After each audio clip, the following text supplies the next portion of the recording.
Great prices, friendly hometown service, and honesty you can depend. Double-dealing JR of Dallas, and now Larry Hagman holds court in Louisiana. But neither the twists of Dallas or the trials of Orleans can compare to Hagman's own life-saving story. We'll talk all about it next on Larry King Live.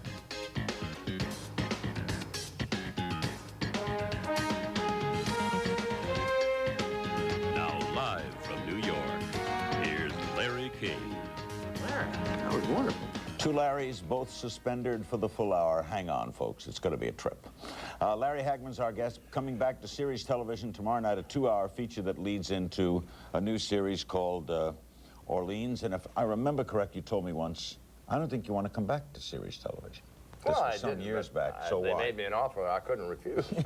No, really? What brought it? Was that really it? They said this? No. There's a guy called John Sacred Young who produced China Beach. You ever see that show? Sure, great show. Absolutely sensational show. I fell in love with it. And he called me up and said, come on in one day. And I said, well, sure. And we hit it off. And he said, you want to do a series? I said, not really. He said, well, let's do a pilot and see how it goes. And so here we are. Series is much tougher than like sitcoms and stuff. It's the toughest television. It's doing a movie a week, isn't it? Yeah, no, I think sitcoms are probably much tougher because you have to learn the changes of lines and it's live in front of it. You know, I think there's a lot more pressure in that. Patrick Duffy, who has a very successful one, Step by Step, says it's a piece of cake. For him, it's a piece of cake. For me, it was tough.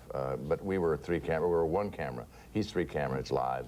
Any danger of you being so JR-ish, so typed, that could hurt our acceptance of you as a judge in another place? Of course there's a danger in that. But I mean, I was also Major Nelson for a long time. You know, for Correct. 5 years, and then I segued into JR, and hopefully I'll segue into Luther Chauvenet. What attracted you about this role? Well, John Sacred Young, really.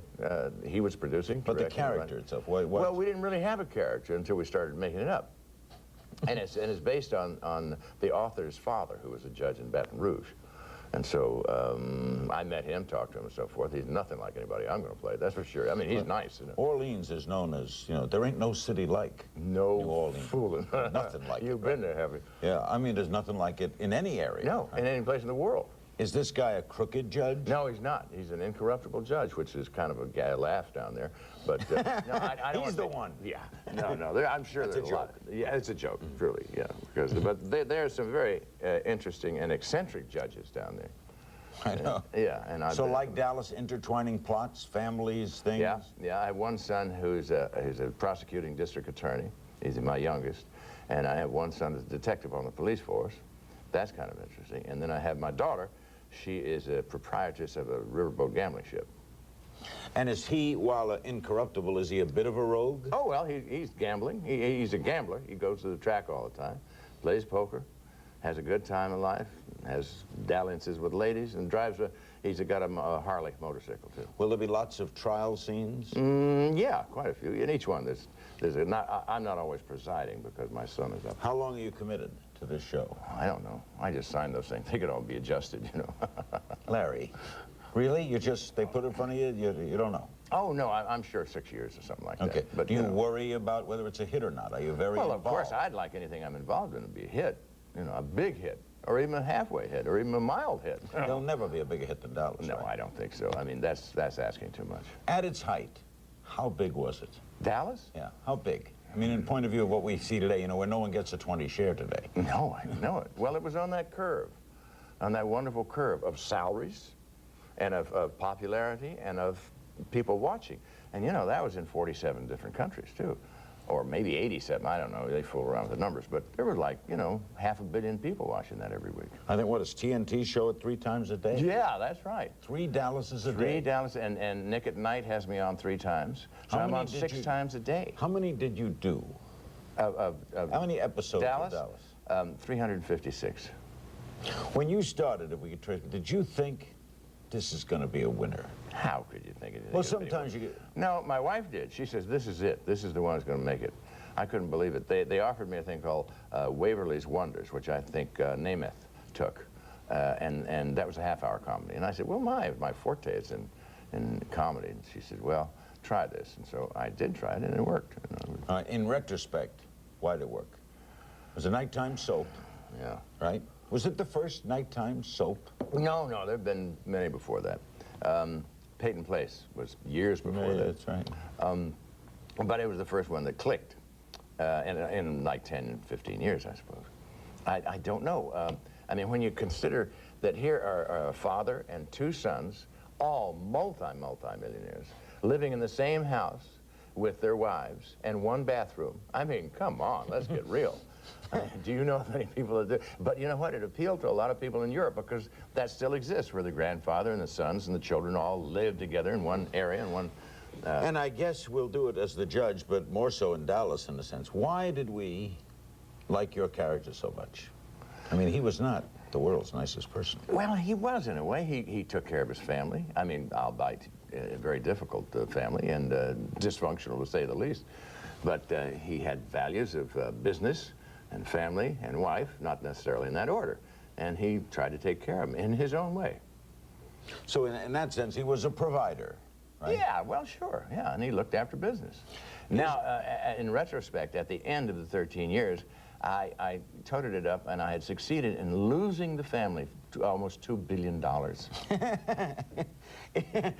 Is it fun being a rogue? Yeah, of course, that's more fun than anything. Poor old Patrick Duffy. Poor old Patrick, he's got his own series, very successful.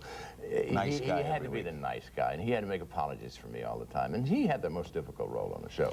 Well, I had the fun. It made so many stars, that show. Was it a close-knit group? Oh, absolutely. We had a wonderful group. We all respected each other and loved each other and helped each other, and it was, well, I'll never work with another group. Well, I got a pretty good group now. It's a good group? Oh, yeah. You shoot a lot in New Orleans? We shoot all in New Orleans. All? Because Dallas has shot a lot in L.A., right? Yeah, that's right. About half and half. This is all Orleans? And so far. But it ain't going to be down there in the summer, I can guarantee you that. Have you ever been there in the summer? There's not enough money in the world to pay. 111, and then a thunderstorm comes and brings it down to 106. That's right. And but then the steam comes off the pavement. Oh, no, it's terrible. terrible. Ever land there through clouds? Yeah. Wonderful. It's awful. But a great town. Oh, yeah, very interesting. Food ain't bad. Unfortunately, the food's quite good. We'll be back with the life and times of an extraordinary good guy and a great talent, Larry Hagman. His new series is Orleans. There's lots to talk about. We'll be taking your calls later. Tomorrow night, talk about tough luck. Richard Jewell. Don't go away. What's the tough luck?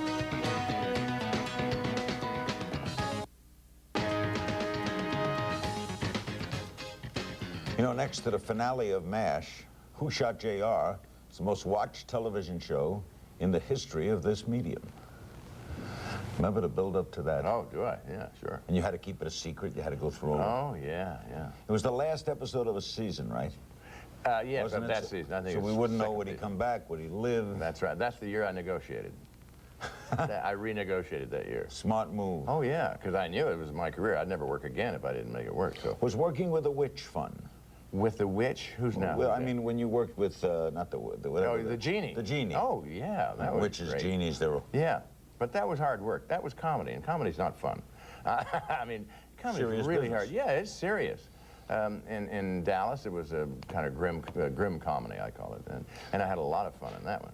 You also had a film career. You did quite a bit of movies, didn't you? Oh, yeah, I've done quite a few. And you grew up in an incredible household. Yeah, I did that. Larry Hagman is the son of Mary Martin, one of the greatest, if not the greatest, Broadway star this country has ever. Certainly. Broadway musical star. She and Ethel Merman and they were close queens. friends. Yeah, right? they were indeed, yeah. Mom passed when?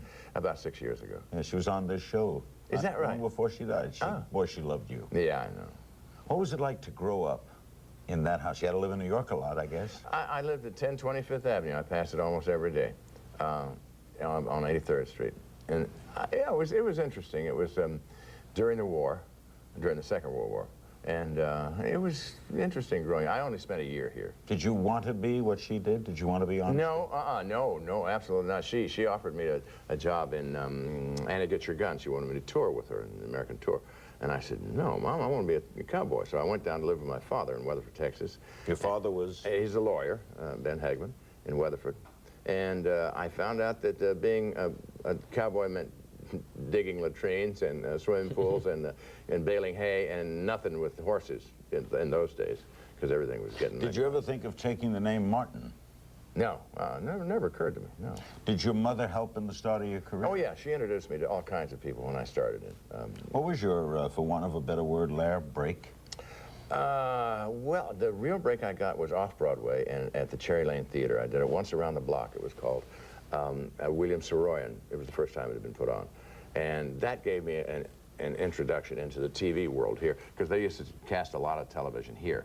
I remember that when, I don't suppose you do remember. Did you do live television? Oh, yeah, sure. Oh, absolutely, I did live. So That's the only kind there was. That was before tape. Omnibus. Yeah, that kind of stuff, yeah. That was acting, boy. Yeah, right. And then I did a show called Career by James Lee off-Broadway. And I had a 3-minute part, and I stole the show. I mean, I really did. I couldn't help it.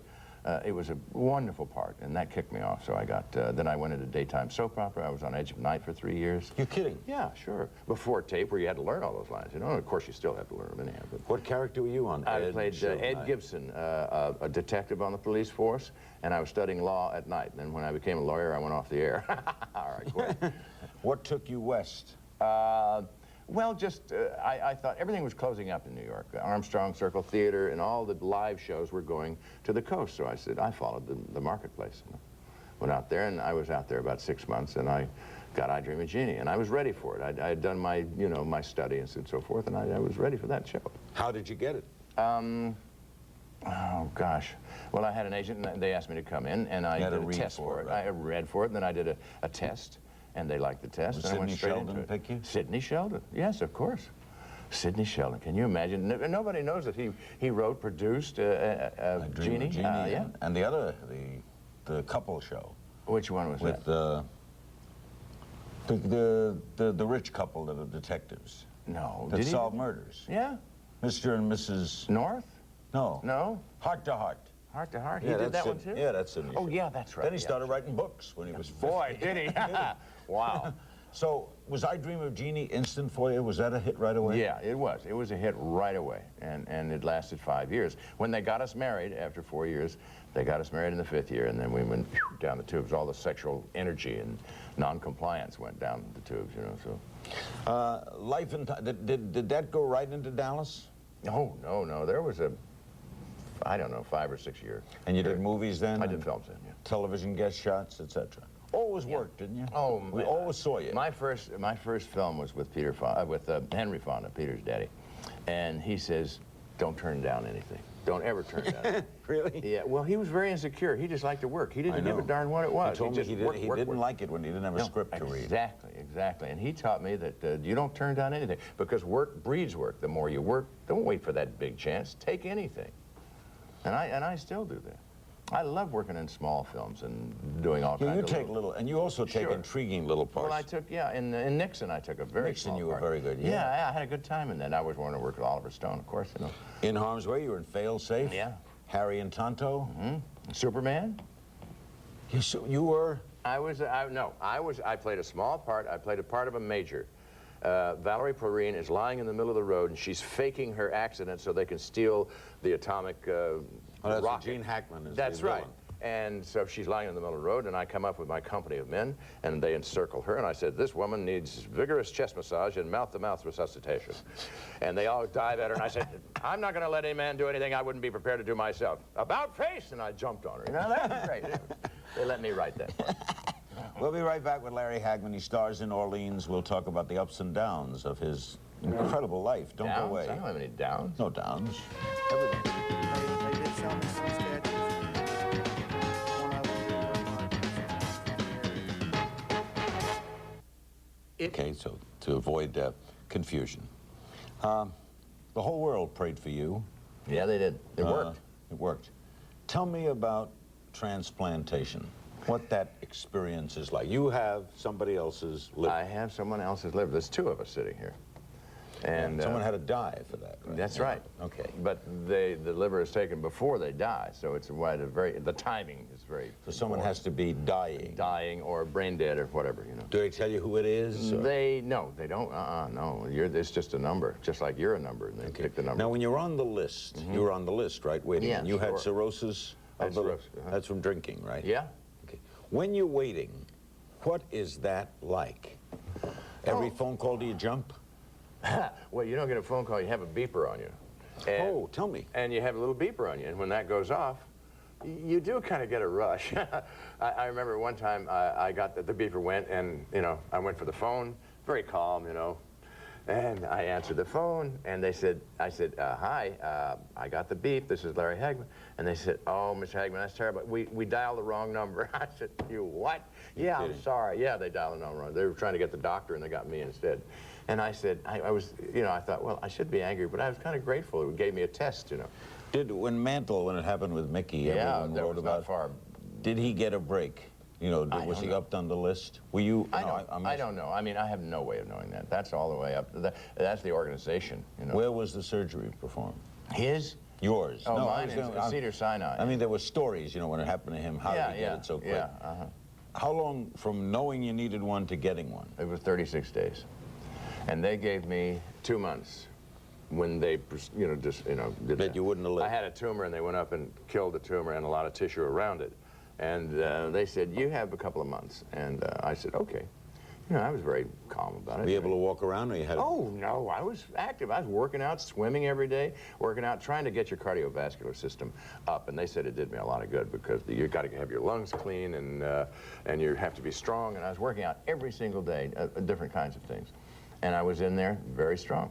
Tell me about the day the beeper. Well, I'd been trap shooting. I have a trap shoot rig down below my house, and I'd been out there with my granddaughter teaching her how to shoot.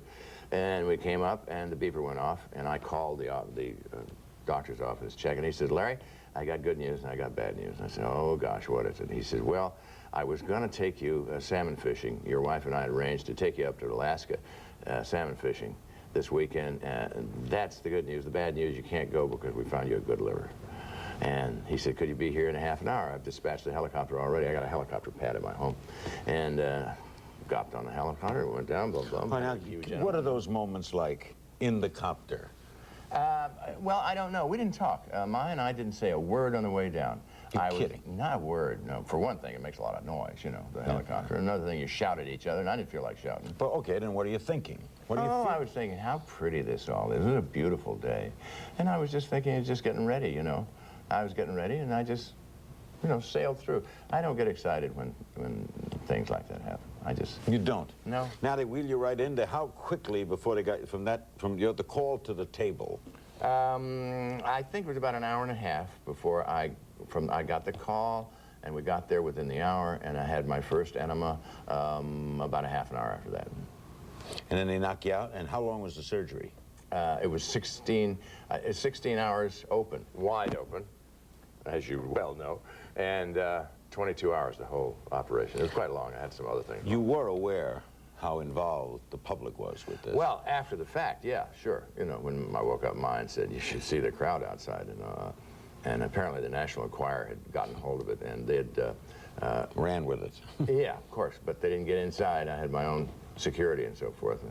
That's what the main expense was for me. In a minute, we'll ask Larry about waking up, also about licking alcohol, and we'll take your phone calls. Orleans premieres tomorrow. This is Larry King with Larry Hagman. Don't go away. See this funny money, this Hagman dollar?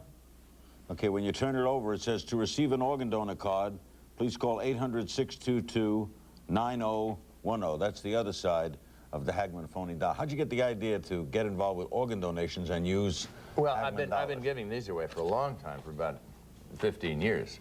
Before you had any... Oh, yeah, because, you know, people, you get into a bunch of like 300 or 400 people, you can't take the time to sign autographs, so I just hand these out. And it used to say at the bottom, if you'd like a signed picture, please write to box, whatever it was in Malibu. And you switched it to organ donor? And I switched it to organ donor, yeah, because it's much more important for them to do that. All right, you open your, and we'll give that number out again, 800-622-9010. Want to be an organ donor, 800-622-9010. Okay, you open your eyes. What do they tell you? Do you know where you are? I said, You know, I had this tube down my throat. I couldn't talk or anything. And I indicated yes. And then they said, would you like to draw a star? They brought a little tab, and I did a star, which I later saw. It didn't look anything like a star. It looked more like a snake. And then, do you recognize your wife? And I indicated I did. So, yeah, it was, this was about, I don't know how long it was. How long in the hospital after? I was 9 days in the hospital. And then, amazing. And they had me up walking the next day. Had me up walking the next day after heart surgery. Yeah, but not that I wanted to. This is a transplant. Now, how different do you feel? For example, you had a better functioning liver, Yeah. Did you feel very different? Right away? Yeah. No, I felt miserable, but I had no pain. I never had any pain during the whole thing. To this day. You've never had pain associated with No, nothing. Nothing. So, I know, it's working. But you look great, and you didn't look very good right before the surgery. No, I didn't. I didn't feel Yellow good color you had, right? Yeah, Kind of yellow, jaundice. and I was kind of, you know, non-compos mentis. I just couldn't remember things. About 8 days after the operation, all of a sudden I'm lying on my back staring at the ceiling, and a telephone number pops into my head, and it's a girl I went to school with when I was 16 years old, and I knew her phone number. So I had a phone there, and I called it, and her mother answered, for God's sake. Can you believe? And then all of a sudden, all these memories. When I lived in London when I was 19, Maidavale 0467, that was my phone number. It was a public phone number outside, and I don't know where they were coming from. How would liver? Because your blood gets all screwed up, and it does something to your brain. You just can't remember as well. I was having difficulty remember lines and stuff like that. Right. Now, did you feel angry, down, or blessed? Oh, I felt wonderful. Oh, I still feel wonderful. I feel great. No anger that you needed this liver or that? No, not at all. Why should I? I did it to myself, you know. You have diabetes, too. Yeah, That you didn't do to yourself, did you? Well, the medicine, the medication I take induces diabetes. That's what they tell me. So how do you handle that? Do you I take take insulin in the morning and insulin at night. Big deal. It's a couple of shots, you know. When did you start drinking? When I was 14. And I drank steadily until I was 64. That's a long time, isn't it? Yeah. 14 drinking. Yeah. Did you get, like, drunk in high school? Yeah. Turpin hydrate. Remember turpin hydrate for coughs and so forth? That's what I used to drink. That was great. You get stoned and get away with it. You know? Do you know what it was that wanted you to do it? Oh, I don't know. My father was a big drinker. He drank a lot. Your mother didn't? No, but my dad did, and it was a manly thing to do in Texas, to drink. You know, John Wayne drank and smoked, and I wanted to drink and smoke, be a man. And I was emulating my peers. So all those years you worked Dream of Jeannie, you worked Dallas, Yeah. you were a drinker. Oh, yeah, right.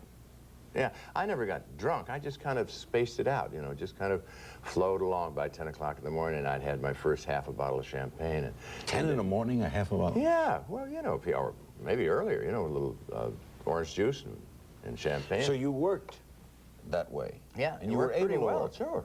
I never got drunk. I just got kind of nicely gassed, you know.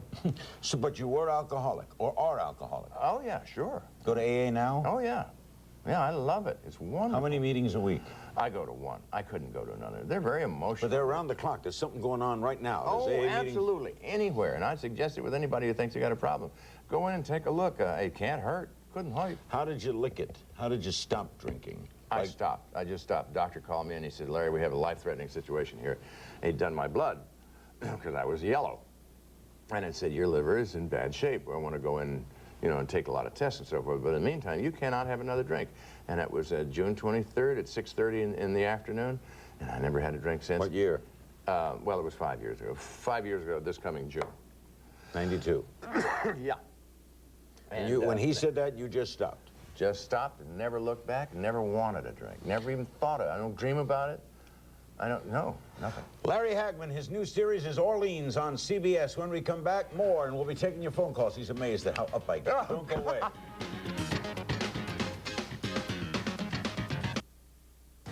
Wednesday, On the World Wide Web. Cirrhosis of the liver, alcoholism, never looked better, got a transplant, functioning great. Do you kick yourself for the years you drank, or no? No, well, you can't get that back, you know. It's a stupid thing to do, but, you know, maybe I can be of service to other people by living. Never said, why me? I knew why me. I was You drinking. did it to your own Sure, liver. yeah, sure. All right, we're going to include your phone calls for Larry Hagman, Santa Clara, California. Hello. Hi, this question is for Mr. Hagman. How's the winds out there? Oh, pretty blustery. What'd you have, 80 mile an hour? this 80 mile an hour down in Los Angeles. Yeah, up here we've had about 60 mile an hour. Wow. Uh-huh. What's the question? My question is, Mr. Hagman, it's such an honor to speak with you, and I always wondered how you met your wife and how she was able to help you through your transplant. Well, good I met my wife. I met my wife in London. I was in the American Air Force over there in 1952, and we got married that year. She had never met an American before and didn't think much of him, and I taught her different. 45 years married. 42. 42. 42 years. How does it work? How did you make it work? 2 bathrooms. No, I'm not kidding you. That my wife says 2 bathrooms or it wouldn't have worked. So just remember that, 2 bathrooms. What was she like during this? Well, you know, she has I don't really know. She awfully helpful to me. She and her whole family. Her sister's a nurse, and she was my nurse in charge of all the stuff that was going on. You know, So she knew what was going on. Yeah, I mean, absolutely. you had family in this. Yeah, I had family in the situation, yeah. Barrett Axelson. And Was she strong, your wife? of course she was strong as an ox. She always was. She's the strong one in the family. I'm the butterfly. You know, I get sick and I go down. She just keeps on working. You also smoked. Sure, I did. You were my godfather. I know. When I tried to stop smoking before my heart surgery and heart attack, Larry was my mentor. You'd call me on Stop Smoking Day, and I'd send him flowers. Send me flowers. Yeah. But boy, it worked after you get a scare. Boy, you're not kidding. Sneedville, Tennessee, for Larry Hagman. Hello. Hello. Hi. Larry Hagman, this is a great honor for me to speak with you. I have prayed many a prayer for you. Thank you, and I received them, and they worked. Thank you very much. I had my transplant 22 months ago. Liver? Yes, a liver transplant. Uh-huh. Who did it? Dr. Rayford's team in Nashville, Tennessee. Uh-huh. We got a good group there. Dr. Chapman, Dr. Pinson, and Dr. Wright. How do you feel? I'm doing wonderful. Yeah, isn't it great? Yes, it's wonderful, and you look great. I am. I feel better than I've felt in maybe 50 years. Oh, that's great. That's What's the question, man? My question is, do you feel a closer commitment to God after being given a second chance at life? Well, yes. I don't know what God you're speaking of. When I was coming out, the last few hours, I kind of went through some sort of transition. I didn't see that white light they all talk about, but I know it's there. And I had this wonderful feeling of compassion and love. And For everybody? Everything, not just everybody. Everything. Telephones, rocks, ties, suspenders, people, dogs, cats, snakes, elephants, everybody. And the whole thing, the whole matrix of the universe is love. Now, that's hard to comprehend. And if that's God, then that's God. What do you miss drinking? What do I miss drinking? Nothing. Nothing about it? Nothing. Don't miss that champagne orange juice in the morning? Nothing. Nothing. Not at all. Why does AA work? Oh, because you go there and you hear other people's problems, and you see that you're a part of those problems, and you've been through that, or you may be going through that, and their withdrawal is your withdrawal. And it's a wonderful fraternity. I'm with only men in my group. I don't know why, just that's the way it is. The person who died and you got the liver was how old? Do you know that? I have no idea. Was you gather was young? I hope. Yeah, because all your liver functions are fine? They're better than my doctors. Okay. The world of transplant, there's going to be more of it. Oh, lots more. And we're going to be transplanting other things. Oh, sure. What do you think? You think we're going to be living to 100, 115? I mean, if this goes on, well, you got a new organ. I suppose, that's entirely possible, of course. Of course, what's even better is taking care of yourself better and living with your own organs. Yeah, nothing like that. Yeah, I mean, the opportunity is there, but, you know, the thing is the donors aren't there. There's 40,000 or 47,000 people on the list, and there ain't that many parts coming. And you know, look, you're not going to use your parts when you're flatlining, so why don't you recycle yourself? Hell, we recycle everything else. Tin cans, bottles, aluminum, I don't plastic. think God would be mad, do you? God doesn't care about that little stuff. You know, he doesn't bother with the little stuff. You can donate your skin, can't you? Sure you can. And the person can take your skin and it'll slough off, but it'll give your skin a chance to rejuvenate itself. Eyes could live 2 lifetimes. Absolutely. When is there a special medication you have to take? Oh, sure. Yeah. You'll take it the rest of your life? Oh, yeah. Okay. Yeah, Prograf. I'm on Prograf. Cyclovir is what a lot of people are on. This earlier drug, and now there's all kinds of drugs. How did they lick the rejection factor? Well, now here's how I understand it. Your body gets this new organ, and your body says, hey, wait a minute, there's something in there, like a sliver or something, and they're going to go and attack it and get rid of it, right? So this thing kind of fools those things into thinking that this is really a part of it. So you have to, you know, you have to have a good diet. You have to have. You have to watch because you don't want to catch pneumonia. No, you don't want pneumonia, for sure. So all these colds going on, and I got a cold now. I got to be extremely careful. And all this stuff of shaking hands and embracing and kissing and embracing is out now. Why? Because you can catch anything. Anything. Because your immune system is down. Your immune system is very low, and you're very susceptible to all kinds of diseases. And that's all the time? Forever. We'll be back with Larry Hagman. His new series debuts tomorrow. It's called Orleans. He's a judge. Don't go away.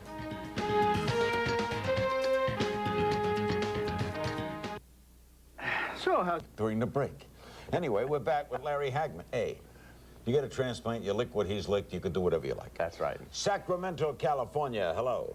Hi, Larry. Hi. I'm one of the students that stayed at your house and helped save it from falling in the ocean Wonderful. in March of 1977. How very nice to hear from you. I've met several of you. Come back. Do you remember? Sure, do I remember? Of course I remember. Saved my home.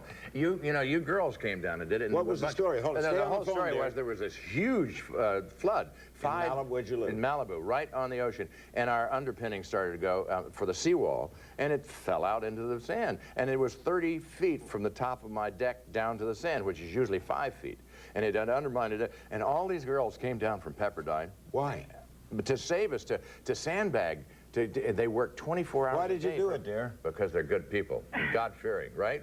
The dorm monitor woke up everyone and said their houses are falling in the ocean. They need help. So we ran down to help and didn't get home till 5 days later. That's right. That's right. Now, we would go to Wow. McDonald's and get all the hamburgers for them. And the guys came down, and the guys left after one tide. You worked from tide to tide. High tide come in and just devastate everybody. And then you work to repair that, and it come in and devastate that. And all the guys left, and all the girls stayed. And that's why if I'm going to have an army, it's going to be an army of women. That's for damn sure. And you would send women into combat for you. Absolutely. Pepperdine is right there. They're right above me, yes. That was what, 20 years ago, ma'am? 20 years ago, this coming March. Well, what are you doing now, honey? Well, I'm writing. In fact, I wrote about what happened in a book, and I didn't know where to send it to you. I wrote the story of your house. Send it to Larry Hagman, Ojai, California. Spell it. O-J-A-I. Okay. It'll get there, believe me. Everything else gets there. And I just wondered, with all the storms you've weathered, how do you keep your composure in the midst of the storm? Because you were much more like Major Nelson than JR in the midst of that storm. Well, you know, there's nothing you can do about the elements except ask for a bunch of girls to come down from Pepperdine. Have you always been that way, that events, you handle events well that you can't control? Well, yeah. That's the hardest thing. That's sure. You know, because most of us get upset at the traffic jam. Yeah. You don't. Well, no. God give me serenity to accept the things I cannot change. And you've always had that. Right? No, not always. In the last 40 years, I've had that. I used to get upset. When I was doing I Dream of Jeannie, I used to get really upset when things weren't going right. That's How the did thing you about change comedy. that? Oh, I went to an analyst, and I started looking at some Eastern religions and stuff like that, and just said, hey, there are certain things you can do and certain things you can't do. And AA has that whole thing, you know, God give me the serenity to accept the things I cannot change, and the courage to change the things I can, and the wisdom to know the difference. That's the one I like. Boca Raton, Florida. Just send him the book, Larry Hagman, Ojai, California. They know him. Boca Raton, hello. Hi, how are you? Go ahead. I'm a donor mom. Oh, good for you. Yeah, and Larry, I was at the transplant games in Salt Lake, and I saw you. And I've now met 2 of my son's recipients. Oh, wonderful. What did he donate? Everything. Everything. Good. Yep. He donated everything, and I've had a wonderful experience meeting my recipient families. How did your son die? He died. He was hit by an alleged drunk driver. He was 26 years old, and it was in Park City, Utah. And he donated many organs. He donated everything that we could donate. He donated. And it was just an incredible experience for me to meet his recipients. I really didn't know how I felt, but I'm now working with the transplant organization in Salt Lake, trying to advocate donor-recipient meetings if the 2 parties choose to do it. Yeah, that's the thing, is that we're not allowed to know who our recipients are unless there's a mutual but I will agreement. tell you this, I pursued it, and I sent cards monthly through the organizations to my... What feeling do you get, ma'am, to know that your son's You know what? The same feeling I got at the transplant games, to see all these lives that are now there because of donors. At the transplant games, these are all people who got we had like 2,500 organ transplant recipients, and then we had the Donors? mothers and fathers and sisters and brothers of the donors who were there. And it was a very emotional and very wonderful feeling. And they, all those people, it was, the transplant games was exactly 2 years from the day I had mine done. And they all got up and sang me happy birthday. Well, that was a moving. I have a cardiac foundation that we get hearts transplanted for people. Yes. And when I've met the people who've gotten the transplants, they have this weird, strange feeling of a tie to someone they don't know. Yeah, yeah. I've experienced that. I mean, are there times you wonder about who this person was whose liver you had? Of course I do. Yes, of course I do. All the time. Every morning when I get up, I give thanks to whoever it was. And when you meet them, ma'am, you must have great feelings. I do, and I wanted to just tell you that for our recipients, they are so grateful to have met me or my family, because they, I guess recipients, and Larry, you could probably answer this, I guess at some point have some feelings of guilt or whatever for the people who have died and given you life. And I feel that when you donate an organ, you must also donate emotionally, so these people, recipients, can have the freedom to live their life emotionally and physically. To go on, with their transplant. I got to get a break. Will you agree with that, Larry? Oh, absolutely. I never felt guilty. I felt just grateful. We'll be back with more of Larry Hagman on Larry King Live. Tomorrow night, Richard Jewell. Don't go away. Which small package carrier does your company use? Is it the one whose technology makes your job easier, no matter what size you are? Is it the one who specializes in the business you're in? If it's the one who delivers to every business in North America and gives you extra services free. Really? It's free. Then your company's pretty smart, because you use RPS. And RPS delivers more than your package. Once a single library held the knowledge of the world. Centuries later, data was still controlled by an elite few. Then Oracle freed everyone to work with databases. Today, Oracle is putting the knowledge of the world online. It will forever change our markets and our culture. Where do you learn about companies whose future is as limitless as our hunger to know? Exactly. NASDAQ.com.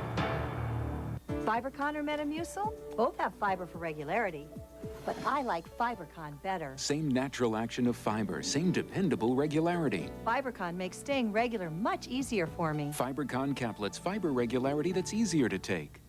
Log on to CNN Interactive, rated #1 among all basic cable websites. The whole world of CNN on the World Wide Web. We're here 24 hours a day at CNN.com. Wednesday night on Larry King Live, Richard Jewell in his first live primetime interview. The Olympic Park bombing hero tells of his public humiliation and battle for his good name. Richard Jewell, Wednesday night, 9 Eastern on CNN. Folks, I got to show you something. Look at this watch. This is JR's watch. It's a Rolex. There ain't no Rolex like it in the world. Gold-plated. How gold-plated, my ass. No, okay, it's gold. I'm sorry. I'm from Brooklyn. We use the word. Okay. Plated follows gold automatically when you're from Brooklyn. Okay? There got to be a story behind this. Oh, it is. It's a sad story. I couldn't tell you on the air. Okay. I'll tell you. You won it in a bet. No, better than that. It was made for you. Yeah, obviously. Sure. Beautiful watch. It is. It's priceless, I guess, right? And everything has a price. I'm sure somebody will buy it. Santa, did you keep it on during the surgery? No, they took that from me, that's for sure. In fact, he opened his eyes, folks, and said, "Where's my watch?" Where's my watch? Santa Fe, New Mexico, hello. Santa Fe, hello. Hello? Yes, go ahead. Hi. Go ahead. I just wanted to know, I wanted to let you know that you look very, very good for what you've been through, and I'm so happy to see you on TV. Thank you. And I want to know if you're going to have another explosive episode of Dallas. Oh, will there be another Dallas reunion? You did one, right? Well, I don't know. We got wonderful ratings on it, and CBS was very grateful. And we haven't discussed it at that time, right? You won a night for them. I saw my boss, Leslie Moonves, last night, and we didn't discuss it, but he had that look in his eye. You know? Yeah, I like Leslie. He's a great guy. Great guy. He was at Lorimar before he was ever, you know. Great guy. Spoke to him through his interpreter the other week. He's Leonard Katzman, though, died right after that. Yeah, he did. Your producer. Yeah, it broke my heart. He's a wonderful guy. I don't know if there'll be a Dallas just because of that, you know. But do you remain close to the people who are in it? Oh, sure. Yeah, very close. Pat and I go hunting and fishing all the time, and I see Linda Gray probably once a week. And some people have passed on, right? Oh yeah, yeah. The two parents. Yeah, no. No, not the father. Right? No, the father's gone. Yeah, he went a long time ago, Jim. But no, most of them are there still, just in different parts of the country, you know. Barbara Getty's, I can't find her. She's out there somewhere. Barbara, you can't find Barbara? Yeah, she's a recluse, you know. She's really? Oh, yeah, she's wonderful. Barbara, call him. Huh? I'm telling her to she's call one of she's one of the reasons I went on the show. When they said she's going to play my mother, I said, done deal. Okay. Pretty good actress. Oh, wonderful. We'll be back with our remaining moments with Larry Hagman on Larry King Live right after this.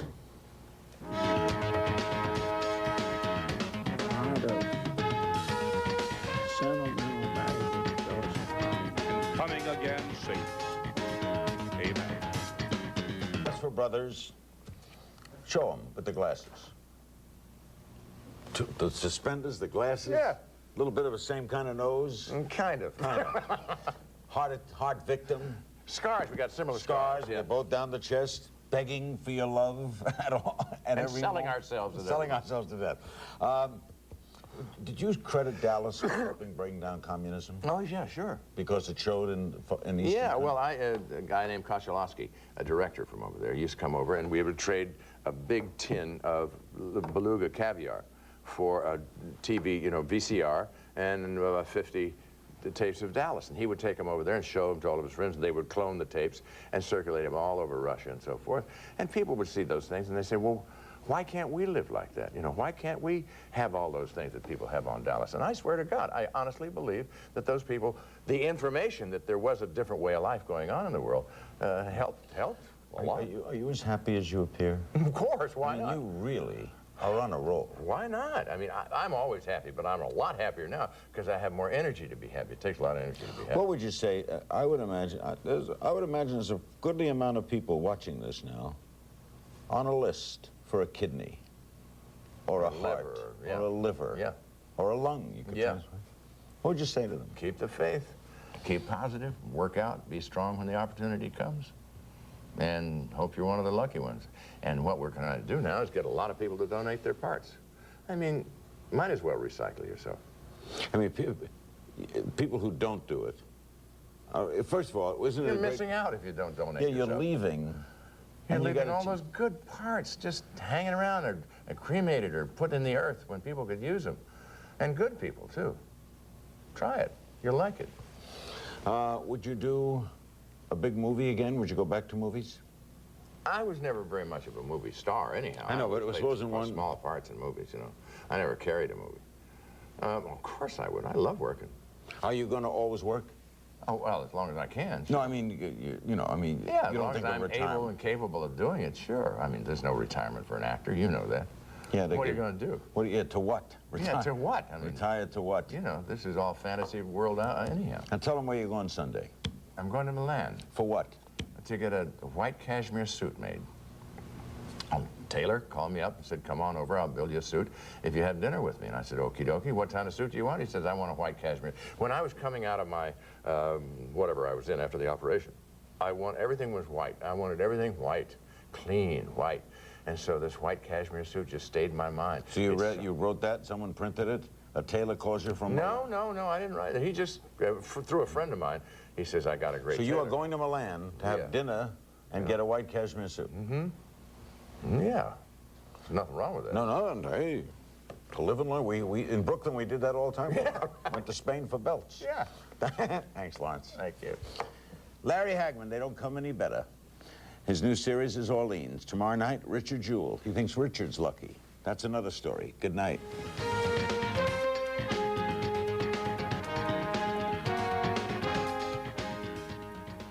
I'm Kathleen Kennedy. Police investigating the death of 6-year-old Jean-Benet Ramsey take a closer look at the ransom note. The woman known as